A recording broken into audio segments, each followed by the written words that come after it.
ہم وہی کہیں گے جو ہمارا دین ہم کو بتاتا ہے، عمل کرو تو تمہارا بھلا ہے۔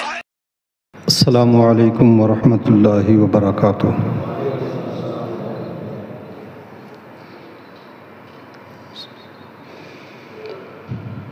الحمد للہ رب العالمین والصلاة والسلام علی من کان نبیا وآدم بین الماء والطین وعلی آلہ واصحابہ اجمعین، اما بعد فاعوذ باللہ من الشیطان الرجیم، بسم اللہ الرحمن الرحیم۔ وما قدر اللہ حق قدرہ، صدق اللہ العظیم وصدق رسولہ النبی الامین المتین الکریم، ونحن على ذلك لمن الشاہدین والشاکرین، والحمد للہ رب العالمین۔ آئیے سب سے پہلے اپنی اور ساری کائنات کے مرکز عقیدت جناب احمد مصطفیٰ محمد مصطفیٰ علیہ تحیت و ثنا کی بارگاہ قدس میں اپنی محبتوں کا خراج پیش کرنے اور بآواز بلند درود پاک پڑھیں۔ اللہم صلی علی سیدنا شفیعنا نبینا مولانا محمد مبارک وسلم، صلاۃ و سلام دائما علیک سیدی یا رسول اللہ صلی اللہ تعالی علیہ وسلم۔ میں نے جس آیت کریمہ کی تلاوت کا شرف حاصل کیا ہے، اللہ رب العزت ارشاد فرماتا ہے وما قدر اللہ حق قدرہ۔ لوگوں نے اللہ تبارک و تعالیٰ کی قدر نہ جانی، جیسی اس کی قدر کی جانی چاہیے ویسے اس کی قدر نہیں کی۔ یہ آیت کریمہ قرآن پاک میں 2 مرتبہ نازل ہوئی، ایک مرتبہ کفار مکہ کے حوالے سے اور ایک مرتبہ قوم یہود کے حوالے سے یہ آیت کریمہ نازل ہوئی، جب انہوں نے اللہ رب العزت کے خلاف شان کلمات کہے اور اللہ تبارک و تعالیٰ کی الوہیت میں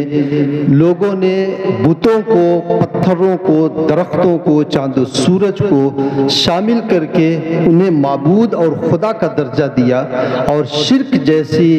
انتہائی گھناؤنی حرکت کیا، تو اللہ تبارک و تعالیٰ نے ان کے بارے میں فرمایا کہ انہوں نے اللہ کی قدر جانی ہی نہیں۔ حضرت امام رازی رحمۃ اللہ تعالی علیہ فرماتے ہیں کہ عبادت جو ہے اس کا 2 مفہوم ہے۔ ایک تو عبادت یہ ہے کہ التعظیم لامر اللہ، اللہ تبارک و تعالیٰ کے حکم کی تعظیم کرنا، اتباع خداوندی کرنا، اللہ تبارک و اطاعت خداوندی کرنا، اس نے جس بات کا حکم دے دیا اس بات کے اوپر آدمی عمل پیرا ہو جائے، جس چیز سے منع کر دیا اس چیز سے آدمی رک جائے، یہ تعظیم خداوندی ہے۔ اللہ کے رسول صلی اللہ علیہ وسلم نے بھی اس طرح کی حدیثیں ارشاد فرمائی ہیں۔ تعظیم لامر اللہ کا یہ مطلب ہے کہ بندہ اپنے رب کے حکم کے آگے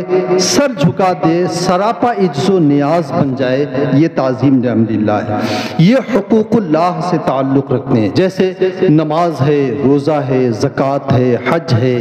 دوسرے فرائض و واجبات ہیں، جن باتوں کا رب کائنات نے حکم دیا ہے اس پر عمل کرنا، جن باتوں سے روکا ہے ان چیزوں سے رک جانا، یہ اللہ تبارک و تعالیٰ کی تعظیم ہے۔ اور دوسرے عبادت کا مفہوم یہ بتایا ہے امام رازی نے کہ الشفقۃ علی خلق اللہ، مخلوق خدا کے اوپر شفقت کرنا، رحم کرنا، مروت سے کام لینا، یعنی ضرورت مندوں کی ضرورت پوری کرنا، بے یاروں کی یاری کرنا، بے چاروں کی چارہ سازی کرنا، جیسے صدقہ ہے، خیرات ہے، حسن سلوک ہے، گرتے ہوئوں کو سنبھال لینا ہے، غمزدے کے چہرے کے اوپر مسکراہٹ پیدا کر دینا ہے۔ یہ وہ عبادت ہے جو حقوق العباد سے متعلق رکھتی ہیں، یہ بھی اللہ تبارک و تعالیٰ کی بارگاہ میں مقبول اور عبادت کا درجہ رکھتی ہیں، ثواب رکھتی ہیں۔ اور میری گفتگو کا جو محور ہے وہ حقوق اللہ ہے۔ حضرت مولائے کائنات رضی اللہ تعالیٰ عنہ نے آیت کریمہ وما خلقت الجن والانس الا لیعبدون کی جب تفسیر کی تو اس تفسیر میں آپ نے فرمایا ہے کہ عبادت کا ایک مفہوم ہے معرفت خداوندی، اللہ تبارک و تعالیٰ کی پہچان، اس کی شناخت، اس کی حیثیت اور اس کی قدر کو معلوم کرنا، اور پھر اسی اعتبار سے رب کائنات کے ساتھ پیش آنا۔ یہ عبادت کا ایک مفہوم جو حضرت مولائے کائنات نے بیان فرمایا، اور فرمایا ہے کہ وما خلقت الجن والانس الا لیعبدون کا مطلب یہ ہے میں نے جن انسان کو اس لیے پیدا کیا کہ وہ میری عبادت کرے۔ اس کی تفسیر کرتے ہوئے امام علی رضی اللہ تعالیٰ عنہ نے فرمایا اے لیعرفونی، تاکہ وہ لوگ مجھے جان لیں، مجھے پہچان لیں، میری قدر کریں، میری شناخت کر لیں اور میری حیثیت کو وہ پہچان لیں بندہ۔ یہ عبادت کا مفہوم انہوں نے بیان کیا ہے۔ آدمی اپنے گھر میں جب رہتا ہے اور گھر کا بڑا ہوتا ہے، گھر کا مالک ہوتا ہے، گھر وہی چلاتا ہے، تو اگر گھر میں اس کا حکم توڑا جائے تو وہ آدمی سیدھے اپنے احباب سے یہی شکوہ کرتا ہے کہ میرے گھر میں میری کوئی حیثیت نہیں، میرے گھر میں میری کوئی قدر نہیں ہے۔ اسی طریقے سے رب تبارک و تعالیٰ نے ہمیں جن باتوں کا حکم دیا ہے ان باتوں کو اگر ہم توڑ دیں یا جن باتوں سے ہمیں روکا ہے اللہ رب العزت نے، ہم پلٹ کر کہ وہی کام کریں جسے میرے رب نے روکا ہے، تو پھر ایسی صورت میں یہی مفہوم نکلتا ہے کہ اللہ تبارک و تعالیٰ کی قدر ہم نے نہیں جانی، ہم نے بھی اللہ تبارک و تعالیٰ کی قدر اور حیثیت کو نہیں پہچانا، نہ اس کی تعظیم کی، نہ اس کی قدر ہم نے کی۔ وہ اسی طریقے سے کہ اللہ نے ہمیں جن باتوں کا حکم دیا ہے ہم ان باتوں سے دور ہوتے جا رہے ہیں، اور جن باتوں سے روکا ہے ہم ان باتوں سے قریب ہوتے چلے جا رہے ہیں۔ اللہ کے رسول صلی اللہ علیہ وسلم نے ارشاد فرمایا ہے کہ اطاعت خداوندی کا مطلب یہ ہے کہ اللہ نے تمہیں جہاں جانے کا حکم دیا ہے وہاں تم کبھی غیر حاضر نہ نظر آؤ، اور جہاں رب کائنات نے تمہیں جانے سے منع کیا ہے وہاں پہ تم کبھی موجود نہ رہو۔ یہی اللہ تبارک و تعالیٰ کے احکام کی اطاعت کا مفہوم ہے۔ آپ ذرا غور کریں، آدمی کے زندگی کا جو حسن ہے ایک مسلمان کا، وہ اللہ تبارک و تعالیٰ کی عبادت ہے، اس کی اتباع احکام ہے جو رب کائنات نے ہمیں حکم دیا، ان احکامات کو ماننا ہے۔ اگر ہم یہ عبادت نہیں کرتے ہیں تو پھر ہماری زندگی کا مقصد فوت ہے۔ آپ جانتے ہیں جب کوئی چیز اپنا مقصد نہیں ادا کرتی ہے، اس چیز کی حیثیت نہیں رہتی ہے، اس چیز کی قدر نہیں جانی جاتی ہے۔ یہ مائک میرے سامنے ہے، اس کا صرف ایک مقصد ہے میری آواز کو ایمپلیفائر تک پہنچانا اور اس کے ذریعہ آپ تک یہ آواز واضح طور پہ پہنچانا۔ اگر یہ مائک اس مقصد کو ادا نہیں کرتا ہے تو پھر یہ مائک یہاں سے ہٹا دیا جائے گا۔ جب تک یہ مقصد ادا کرتا رہے گا اس وقت تک یہ امام کے پاس رہے گا، منبر کے پاس یہ رہے گا، خانہ خدا میں یہ رہے گا، اور جس دن اس نے اپنا مقصد بھلا دیا اور جس دن اس نے اپنی قدر نہیں پہچانی، اپنی حیثیت نہیں پہچانی، اس دن اسے خانہ خدا سے نکال دیا جائے گا، اسے یہ مقام نہیں ملے گا۔ اسی طریقے سے ہم جس مقصد کے لیے پیدا ہوئے ہیں اگر اس مقصد کو ہم نے بھلا دیا اور ہم نے اپنی ذمہ داری اور فرائض و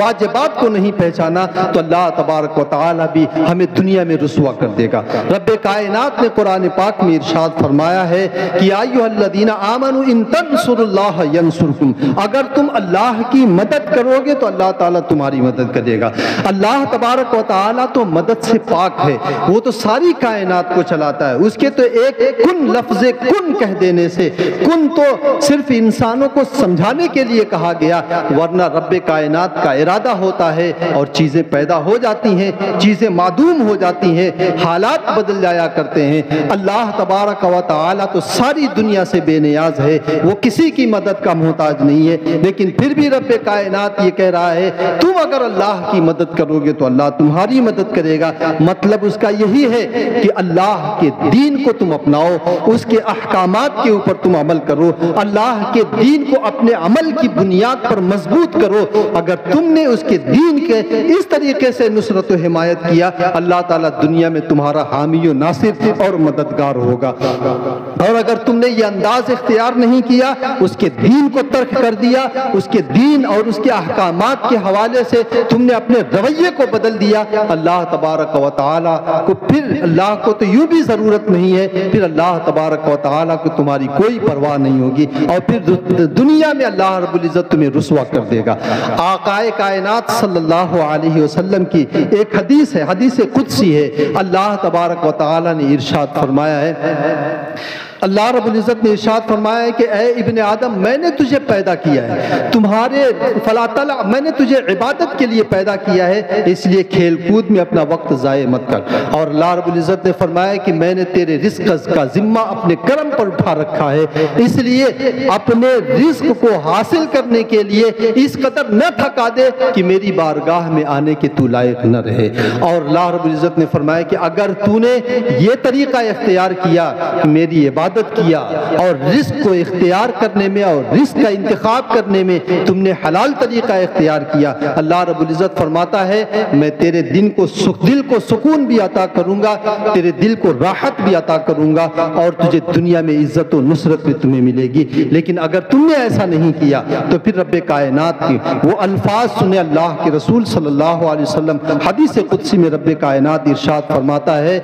کہ واللہ لأسلطن علیک الدنیا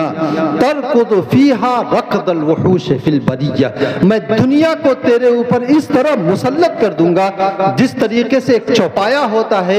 وہ ایک جو ہے میدان میں اور ایک جنگل میں گھومتا ہے پھرتا ہے، کچھ بھی حاصل نہیں ہوتا ہے، اسی طریقے سے دنیا میں دوڑ کے تم وہاں جاؤ گے، دوڑ کے وہاں جاؤ گے، پریشان ہو کر کے وہاں جاؤ گے، لیکن تمہیں کچھ حاصل نہیں ہوگا، ملے گا وہی جو تیری قسمت میں تیرے رب نے لکھ دیا ہے۔ آج ملک میں جو ماحول پہ ہے اور جو حالات پیدا کیے گئے ہیں،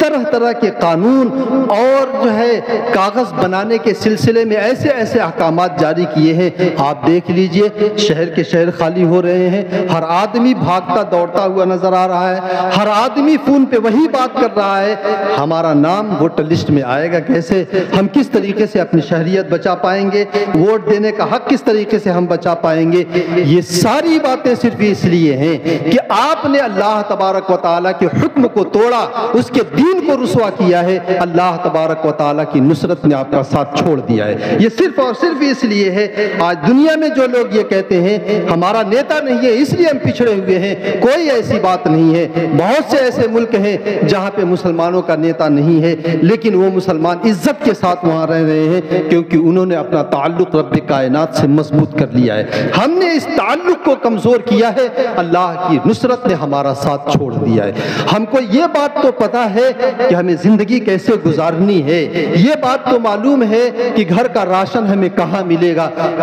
ہم یہ بھی جانتے ہیں ہمیں کاروبار کیسے کرنا ہے، ہم یہ بھی جانتے ہیں سامنے والے کو نیچا کیسے دکھانا ہے، ہم یہ بھی جانتے ہیں کاروباری ڈیل ہمیں کیسے کرنی ہے، راشن کہاں ملتا ہے، کیسا ملتا ہے، کتنا سستا ملتا ہے، کس کمپنی کا مال اور پروڈکٹ اچھا ہوتا ہے، کون سا موبائل اچھا ہوتا ہے، اس کے آپشن کیا کیا ہے اور وہ آپشن ہے کیسے، ہمیں یہ ساری باتیں معلوم ہے۔ دنیا کی ہر چیز ہر زیر و زبر ہمیں معلوم ہے، ہم نے پڑھا، ہم نے لکھا، ہم پھولے ہم پھلے، ہمیں ہر چیز دنیا کی معلوم ہے۔ ہمیں اگر معلوم نہیں ہے تو صرف یہ نہیں معلوم ہمیں اپنے رب کی بارگاہ میں آنا کیسے ہے، ہمیں یہ اگر معلوم نہیں ہے تو صرف یہ نہیں معلوم ہمارے رب کی قدر اور حیثیت کیا ہے۔ ہم نے صرف ایک چیز چھوڑی ہے، جس چیز کا حکم اور ذمہ دے کر کے آپ کو دنیا میں بھیجا گیا ہم نے اس کو بھلا دیا، اور جس کی ذمہ داری آپ کے کندھوں پر نہیں رکھی گئی آپ نے اس کو اٹھا لیا ہے۔ آپ جانتے ہیں کاروباری ڈیل کے لیے جب کوئی بڑا تاجر آتا ہے اور کمپنی کی کسی سے پیکٹ ہونے کی بات ہوتی ہے، کاروباری ڈیل کی بات چلتی ہے، اور کسی سے مینیجر سے کہہ دیا جائے جاؤ کاروباری ڈیل کر لو، جاگنگ کر کے وہ آیا ہوتا ہے، کہتا ہے ذرا فریش ہو جاؤں، اچھے کپڑے میں پہن لوں، اس سے اگر کہا جائے انہی کپڑوں میں چلے جاؤ،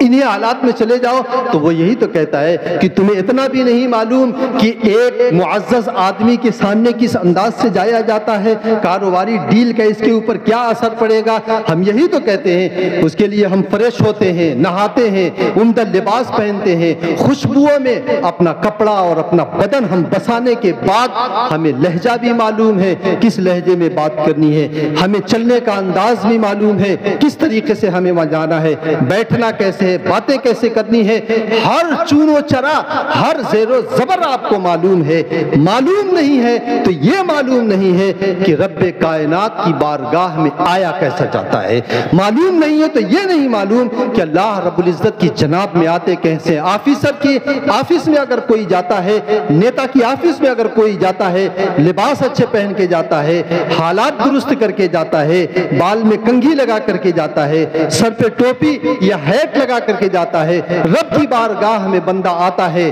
وہی لباس پہن کر کے چلا آتا ہے جس میں وہ کام کرتا ہے، ننگے سر آ کر کے بیٹھ جاتا ہے رب کائنات کی بارگاہ میں۔ حالانکہ ننگے سر جو ہے ہمارے معاشرے میں رہنا ہی یہ بے ادبی اور بدتمیزی کی دلیل ہے، لیکن رب کی بارگاہ میں آدمی آ کے یوں ہی کھڑا ہو جاتا ہے۔ اگر کسی لائن میں کھڑا کرنے کے لیے کہہ دیا جائے، اب یہ SIR کی لائن میں کھڑا کرنے کے لیے کہہ دیا جائے، آپ کی لائن سیدھی ہوگی، لائن کے سارے ضابطے اور اصول آپ کو معلوم ہوں گے، کوئی خلاف ورزی کرے گا اسے ڈانٹ کر کے پیچھے کر دیا جائے گا، لیکن رب کی بارگاہ میں آ کے جب صف لگانے کی بات آتی ہے تو وہی ٹیڑھی صف ہوتی ہے، وہی بیچ میں خلا ہوتا ہے،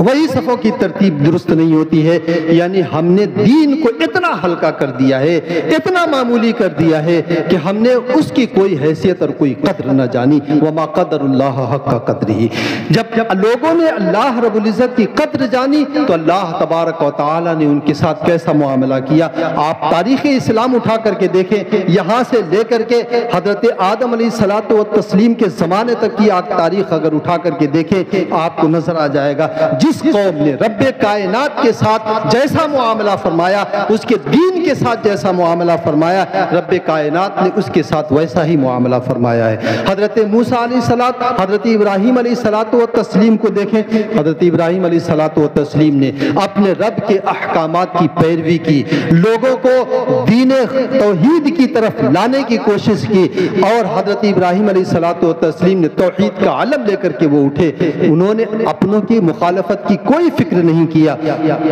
خاندان چھوٹ گیا،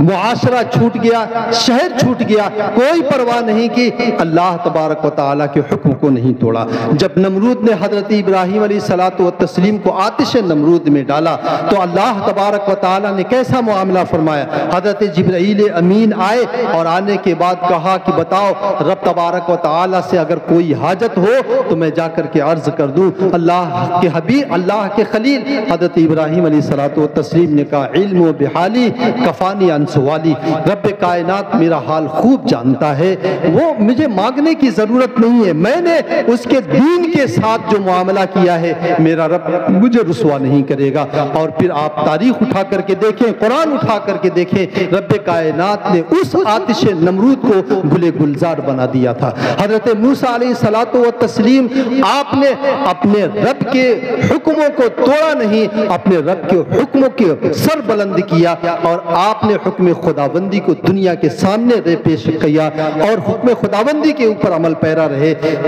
جب حکم الہی ہو جاتا ہے کہ قوم بنی اسرائیل کو لے کر کے فلسطین کی طرف نکل جاؤ، حضرت موسیٰ علیہ الصلوۃ والتسلیم رات کی تاریکی میں اپنی قوم کو لے کر کے جب نکل جاتے ہیں تو صبح کو جب فرعون نمودار ہوتا ہے اور فرعون کو یہ پتا چلتا ہے کہ موسیٰ اپنی قوم کے ساتھ نکل گئے ہیں، لشکر لے کر کے 6 لاکھ کا لشکر لے کر قوم بنی اسرائیل کے پیچھے وہ چلتا ہے۔ جب قوم بنی اسرائیل دریائے قلزم کے کنارے جب پہنچتی ہے اور اس ساحل کے کنارے پہنچتی ہے، آگے دریا ہے، پیچھے فرعون کا لشکر آتا ہوا نظر آ رہا ہے۔ قوم نے یہی تو کہا تھا انا لمدرکون، اب ہم پکڑ لیے جائیں گے، آگے ہمیں جانے کا راستہ نہیں ہے، پیچھے سے دشمن ہمارے اوپر تیزی کی طرف سے ہماری طرف بڑھ رہا ہے۔ حضرت موسیٰ علیہ الصلوۃ والتسلیم نے یہی تو کہا تھا کلا ان ربی سیہدین، ہرگز ایسا نہیں ہوگا، میں نے رب کائنات کے حکم کو نہیں توڑا ہے، میں نے اس کے دین کو رسوا نہیں کیا ہے، میرا رب بھی مجھے رسوا نہیں کرے گا، میرا رب مجھے راستہ دے دے گا۔ اور پھر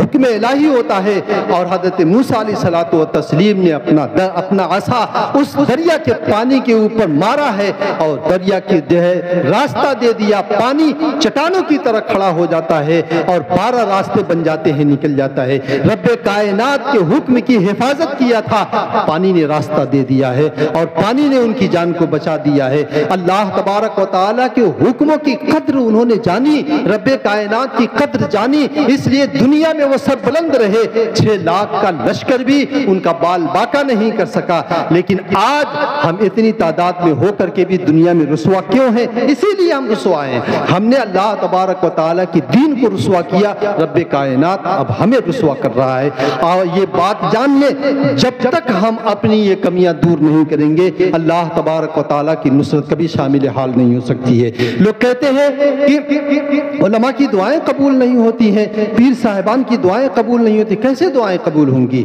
اللہ کے رسول صلی اللہ علیہ وسلم نے فرمایا ہے کہ بندہ جب گناہ کرتا ہے، نیک لوگوں کی دعاؤں سے اس کا حصہ نکال دیا جاتا ہے۔ نیک لوگ دعا کرتے ہیں، اس کو دعا اور اس کے حق میں قبول نہیں ہوتی ہے، بلکہ ایک حدیث قدسی ہے، اللہ کے رسول صلی اللہ علیہ وسلم کی حدیث ہے، اللہ تبارک و تعالی حدیث قدسی میں فرماتا ہے ایک زمانہ ایسا آئے گا بندہ لوگوں کے لیے دعائیں کرے گا، اللہ رب العزت فرمائے گا میں تیری دعا کیسے قبول کر لوں؟ تیری دعا ان کے حق میں قبول نہیں ہوگی کیونکہ انہوں نے میرے حکم کو توڑا ہے، میرے دین کو رسوا کیا ہے، میرے حکم کی پامالی انہوں نے کیا ہے۔ تو اپنے بارے میں دعا کر، تیرے بارے میں دعا قبول کروں گا، ان کے بارے میں دعا قبول نہیں کروں گا۔ حضرت موسیٰ علیہ الصلوۃ والتسلیم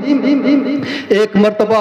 بارش نہیں ہو رہی تھی، حضرت موسیٰ علیہ الصلوۃ والتسلیم قوم کو لے کے ایک میدان میں جاتے ہیں اور دعا کے لیے جب ہاتھ اٹھاتے ہیں حضرت موسیٰ پر وحی آتی، موسیٰ میں تیری دعا قبول نہیں کر سکتا ہوں۔ وجہ کیا ہے؟ وجہ یہ ہے کہ تیری اس قوم میں ایک ایسا بندہ ہے جس نے کبھی بھی میری فرمانبرداری نہیں کیا ہے، ایک لمحے کے لیے بھی میری فرمانبرداری نہیں کیا ہے، لمحہ لمحہ اس شخص نے میرے حکموں کو توڑا ہے، اس لیے جب تک یہ ہے اس کی نحوست کی وجہ سے دعائیں قبول نہیں ہو سکتی۔ آپ غور کریں، ایک بندے کی نشاندہی کی گئی تھی، ایک بندے نے حکم خدا کو توڑا تھا اور حکم الہی کی نافرمانی کیا تھا، اس کی نحوست پوری قوم کے اوپر برس رہی تھی۔ حضرت موسیٰ علیہ الصلوۃ والتسلیم نے اعلان کر دیا کہ تم میں سے ایک ایسا شخص ہے جس بندے کی وجہ سے اللہ تعالی ہماری دعاؤں کو قبول نہیں کر رہا ہے، وہ بندہ خود بخود یہاں سے نکل جائے تاکہ قوم جو ہے اس کے گناہوں کی نحوست کی بنیاد پر بربادی کے دہانے پر نہ جانے پائے۔ اس بندے نے جب سوچا کہ آج میں رسوا ہو جاؤں گا، سچے دل سے اس نے توبہ کیا، حضرت موسیٰ علیہ الصلوۃ والتسلیم کی دعا قبول ہو جاتی ہے، بارش ہو جاتی ہے، وحی الہی آتی ہے، اس نے سچے دل سے دعا، اس نے سچے دل سے توبہ کیا اور اب میرے حکم کو نہ توڑنے کا اس نے عہد و پیمان کر لیا ہے، اس لیے میں نے تیری دعا کو قبول کر لیا ہے۔ آپ اندازہ لگائیں، ایک بندہ اگر گناہ کرتا ہے اس کے گناہوں کی نحوست اتنی ہوا کرتی ہے، ہم تو سارے کے سارے مل کر کے حکم خداوندی کو ہم توڑتے ہیں۔ اللہ کے رسول صلی اللہ علیہ وسلم کی ایک حدیث ہے، اللہ تبارک و تعالی نے ایک مرتبہ ایک فرشتے کو کسی قوم میں جب عذاب بھیجنا ہوا، ایک فرشتے کو رب کائنات نے بھیجا، کہا جاؤ فلاں بستی کو اٹھاؤ اور اس کو پلٹ دو۔ وہ فرشتہ آتا ہے اور آنے کے بعد وہ واپس چلا جاتا ہے۔ اللہ رب العزت نے پوچھا کیوں واپس آ گئے؟ اس فرشتے نے کہا اس بستی میں تیرا ایک ایسا بندہ ہے جس بندے نے ایک لمحے کے لیے بھی تیری نافرمانی نہیں کیا ہے۔ طرفت عین کا لفظ ہے، پلک جھپکنے کی مقدار بھی اس نے تیری نافرمانی نہیں کیا ہے۔ اللہ رب العزت نے فرمایا اقلب علیہا وعلیہم، جا اس کو بھی پلٹ دے اور پوری قوم کو تو پلٹ دے۔ وجہ کیا ہے؟ فَإِنَّهُ لَمْ يَتَمَعَّرْ فِيَّ مُنْذُ سَاعَةٍ، کہ اس نے کبھی بھی ایک لمحے کے لیے میرے حکم کو توڑا جاتا تھا، میری نافرمانیاں ہوتی تھی،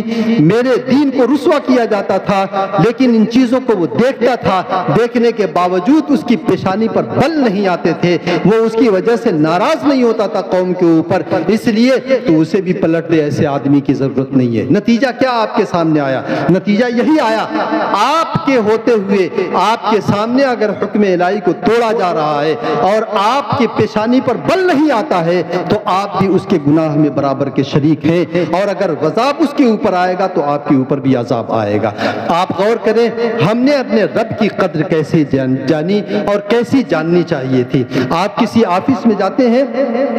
اپنا نیچے سے اوپر سر تک سے پاؤں تک لے کر لباس درست کرتے ہیں، آستین مڑی ہو اسے درست کرتے ہیں، بٹن کھلا ہوا ہو اسے ہم لگا کر کے جاتے ہیں، اپنا بال درست کر کے جاتے ہیں، آئینے میں دائیں بائیں دیکھ کر کے ہم جایا کرتے ہیں، تھوڑا سینٹ بھی مار لیا کرتے ہیں اور پھر اس کے بعد جاتے ہیں۔ کیوں؟ ہماری نظر میں میں اس شخص کی قدر ہے جس سے دنیا کا ایک ٹکے کا کام ہم کو پڑ گیا ہے، اس شخص کی ہمیں قدر ہے۔ لیکن جس ہستی کے ہم لمحہ لمحہ محتاج ہیں، جس نے نعمتوں کا اتنا آبشار ہمارے اوپر کھول رکھا ہے کہ شمار کرنے بیٹھ جائیں تو زندگی کے دن کم پڑ جائیں، لیکن اس کی نعمتیں ہم شمار نہ کر پائیں، ہم لمحہ لمحہ اس کے رحمت کے ہم محتاج ہیں۔ اس نے ہماری زندگی کی ہر ضروریات کی کفالت کی ذمہ داری اپنے ذمہ کرم پر اٹھا رکھی ہے۔ ہم ایک لمحے کے لیے بھی اس کی رحمت اگر ہم سے روٹھ جائے تو زندگی اجیرن بن جائے۔ ہم نے اس کی قدر اتنی ہی جانی ہے کہ ہم اسی گندے لباس میں کام کرتے تھے، وہی گندا لباس پہن کے چلے آئے ہیں، سر کھلا ہوا تھا اسی طرح آ کے صف میں کھڑے ہو گئے ہیں، آستین مڑی ہوئی ہے اسی طریقے سے ہم آ کے صف میں کھڑے ہو گئے ہیں۔ نہ کوئی اور ڈانٹ رہا ہے، نہ کوئی اسے سمجھا رہا ہے، نہ اس گوبر کے دماغ میں وہ بات پل رہی ہے کہ میں رب کی بارگاہ میں اس انداز سے آ کر کے کھڑا ہو گیا ہوں، بال الجھے ہوئے ہیں، کپڑے پراگندہ ہیں، اسی طریقے سے رب کی بارگاہ میں آ کر کے کھڑے ہو گئے۔ آپ سوچیں ایک بزرگ تھے حضرت طیبہ طاہرہ خاتون جنت رضی اللہ تعالیٰ عنہ کے مزار پر نہیں گئے۔ لوگوں نے کہا کیوں نہیں گئے؟ کہا مجھے اس حیادار خاتون کی بارگاہ میں جاتے ہوئے مجھے حیا آ رہی تھی، وہ اتنی حیادار تھی کہ مجھے حیا آ رہی تھی۔ لوگوں نے تو یہ انداز اور یہ جو ہے ادب کا تقاضا یہ اختیار کیا ہے، اور ہم نے اس ہستی اس ذات کی بارگاہ کا ہم نے ادب یہ رکھا ہے کہ ننگے سر آ کر کے ہم کھڑے ہو جاتے ہیں۔ بغل میں کھڑا ہونے والا آدمی ایک مرتبہ بھی نہیں کہتا بھائی اپنی آستین سے صحیح کر لے، اپنے گلے کے بٹن تو بند کر لے، اپنا سر تو ڈھک لے، ایک لمحے کے لیے بھی وہ بندہ نہیں بولتا ہے۔ تو یہ بات ذہن میں رکھ لے کہ فَإِنَّهُ لَمْ يَتَمَعَّرْ فِيَّ والا جو اس عذاب میں مبتلا ہوا تھا کہ میری وجہ سے اور میری حمایت میں اس نے اپنی پیشانی کے اوپر بل نہیں لے کر کے آ سکا، ناراض نہیں ہو سکا، ناگواری اس کے چہرے پر نہیں آ سکی، آپ بھی اسی میں شامل ہو جائیں گے۔ ہماری اس مسجد میں ایسے بہت سے لوگ آتے ہیں، آپ اگر فقہ کی کتابیں اٹھا کر کے دیکھیں تو آپ کو تمام علماء جمہور فقہا کا یہی مذہب ہے کہ ننگے سر نماز پڑھنا مکروہ ہے، جمہور فقہا کا مذہب ہے، وہ ائمہ اربعہ ہوں یا دوسرے لوگ ہیں۔ آپ دیکھیں حضرت امام مالک رضی اللہ تعالیٰ عنہ، ان کے مسلک کے ایک زبردست امام ہے حضرت علامہ لخمی رحمت اللہ تعالیٰ علیہ، یہ فرماتے ہیں لیس بحسن ان یصلی المصلی حاسر الراس، ننگے سر نماز پڑھنا اچھا نہیں ہے، خلاف سنت ہے۔ امام شافعی رحمت اللہ تعالیٰ علیہ کے مذہب کے علامہ دمیاطی رحمت اللہ تعالیٰ علیہ فرماتے ہیں کہ ننگے سر نماز پڑھنا خلاف سنت ہے اور مکروہ ہے، اور اسی طریقے سے گندے اور عام کپڑوں میں نماز پڑھنا بھی خلاف سنت ہے، کیونکہ نماز کے لیے قرآن پاک میں صاف حکم آیا ہے، یہ حکم کسی کو نہیں نظر آتا ہے۔ اللہ رب العزت نے فرمایا ہے کہ خذوا زینتکم عند کل مسجد، ہر نماز کے وقت تجمل اختیار کرو، حسن اختیار کرو، زینت اختیار کرو، قرآن پاک یہ کہہ رہا ہے۔ حضرت امام زین العابدین رضی اللہ تعالیٰ عنہ ایسا لباس پہن کر کے نماز کے لیے آیا کرتے تھے۔ عام طور پہ جب آپ بازاروں میں جایا کرتے تھے ٹاٹ کے لباس، موٹے جھوٹے لباس پہن کے جاتے تھے، لیکن جب رب کی بارگاہ میں کھڑے ہونے کے لیے آتے ایسا لباس پہن کر کے آتے کہ خلیفہ وقت بھی لباس کو دیکھ کر کے عش عش کرتا تھا۔ حضرت امام اعظم رحمت اللہ تعالیٰ علیہ غوث اعظم رضی اللہ تعالیٰ عنہ، ان کی زندگی اٹھا کر کے دیکھیں، جب رب کی بارگاہ میں آتے تھے عمدہ قسم کا لباس، اسپیشل لباس رہا کرتا تھا، وہ پہن کر کے رب کی بارگاہ میں وہ آیا کرتے تھے اور نمازیں ادا کیا کرتے تھے۔ ہم غوث اعظم کا نام لیتے ہیں، امام اعظم کے ہم جو ہے مقتدی اور امام اعظم رضی اللہ تعالیٰ عنہ کے پیروکار ہم کہلاتے ہیں، لیکن ہم ان کی روش سے بھی ہٹے ہوئے ہیں۔ حضرت علامہ شرم بلالی رحمت اللہ تعالیٰ علیہ جو حنفی مذہب کے ہیں، انہیں بھی منع کیا ہے، اور وہ لوگ جو اپنے آپ کو غیر مقلد کہتے ہیں، ان کی کوئی حیثیت نہیں ہے، لیکن میں ان کی منہ بندی کے لیے بھی یہ بات کہہ دیتا ہوں۔ ابن تیمیہ کو جو اپنا امام سمجھتے ہیں، یہی ابن تیمیہ ہے جس نے ایک روایت نقل کیا ہے کہ حضرت عبداللہ ابن عمر رضی اللہ تعالیٰ عنہ، حضرت عمر فاروق رضی اللہ تعالیٰ عنہ کے صاحبزادے، انہوں نے اپنے غلام حضرت نافع رضی اللہ تعالیٰ عنہ کو دیکھا ننگے سر نماز پڑھ رہے ہیں۔ حضرت نافع رضی اللہ تعالیٰ عنہ سے انہوں نے پوچھا کہ کیا تم یہ تو مجھے بتاؤ، ارائیت لو خرجت الی الناس تخرج ہکذا، اگر تم مجھے یہ بتاؤ کیا تم لوگوں کے درمیان جب جاتے ہو، بازاروں میں جاتے ہو یا کسی خاص انسان کے پاس جاتے ہو، کیا اسی طریقے سے ننگے سر تم جا سکتے ہو؟ انہوں نے کہا نہیں۔ تو انہوں نے کہا فاللہ احق من ان یتجمل لہ، تو رب کائنات اس بات کا زیادہ حقدار ہے کہ تم اس کی بارگاہ میں آؤ تو ادب سے آؤ، سر ڈھک کر کے آؤ۔ اور لوگ کہتے ہیں کہ حدیث میں دکھا دو، میں لاؤ بخاری میں پڑھ کے آپ کو سناتا ہوں۔ حضرت امام حسن رضی اللہ تعالیٰ عنہ، حضرت امام حسن بصری رضی اللہ تعالیٰ عنہ کا قول امام بخاری رحمۃ اللہ تعالیٰ علیہ نے اپنی بخاری میں یہ نقل کیا ہے، قال الحسن کان القوم یسجدون علی القلنسوۃ والعمامہ، کہ حضرت امام حسن بصری رحمۃ اللہ تعالیٰ عنہ فرماتے ہیں کہ صحابہ کرام کا یہ عام طریقہ تھا کہ یا تو وہ ٹوپی پہن کر کے نماز پڑھتے تھے یا عمامہ پہن کر کے نماز پڑھا کرتے تھے۔ لیکن آج جو لوگ حضرت امام بخاری کہتے ہیں کہ بخاری بخاری کہتے ہوئے ان کا حلق چھل جاتا ہے، وہی لوگ سب سے زیادہ ننگے سر نماز پڑھتے ہیں۔ اپنی مسجدوں میں تو یہ شرارتیں کرتے ہیں، ہماری مسجدوں میں بھی آ کر کے اس طرح کی شرارتیں کرتے ہیں، بال الجھے ہوئے ہوتے ہیں۔ کل میں نے ایک شخص کو دیکھا ظہر کی نماز میں، اس کی رکعت چھٹی ہوئی تھی، وہ اٹھا، اس کے بال عورتوں کی طرح بڑے بڑے تھے، وہ اٹھا ہے تو اس کا چہرہ نظر ہی نہیں آ رہا تھا۔ آپ فقہ کی کوئی کتاب اٹھا کر کے دیکھیں، حدیث اٹھا کر کے دیکھیں، اس میں باقاعدہ اس بات کی وضاحت ہے چہرہ ڈھک کر کے نماز پڑھنا مکروہ تحریمی ہے۔ چہرہ ڈھک کر کے عورتوں کو اس بات کی اجازت نہیں ہے، تو مردوں کو کیسے اس بات کی اجازت ہو سکتی ہے؟ تو ایسے یہ طریقہ ہے، اگر ہم نے اپنے دین کو اتنے ہلکے میں لے لیا ہے، اللہ کے دین کو ہم نے اتنا رسوا کر دیا ہے، تو دنیا آپ کو رسوا کرے گی، یہ حکومتیں آپ کو رسوا کریں گی اور یقیناً کریں گی، اور اس کو کوئی بھی نہیں روک سکتا ہے، نہ آپ روک سکتے ہیں، نہ کوئی نیتا روک سکتا ہے، نہ کوئی پارٹی روک سکتی ہے، نہ حکومت روک سکتی ہے۔ اسے روکنے کا ایک طریقہ ہے کہ رب کی بارگاہ میں توبہ کریں، اپنے اس عمل سے باز آئیں، اللہ کی قدر جانیں، اللہ کے دین کی قدر جانیں۔ اگر آپ نے رب کائنات کے دین کی حمایت کا بیڑا اٹھا لیا، اللہ تبارک و تعالیٰ آپ کو رسوا نہیں ہونے دے گا۔ اللہ تعالیٰ مجھے اور آپ کو اس پر عمل کی توفیق عطا فرمائے۔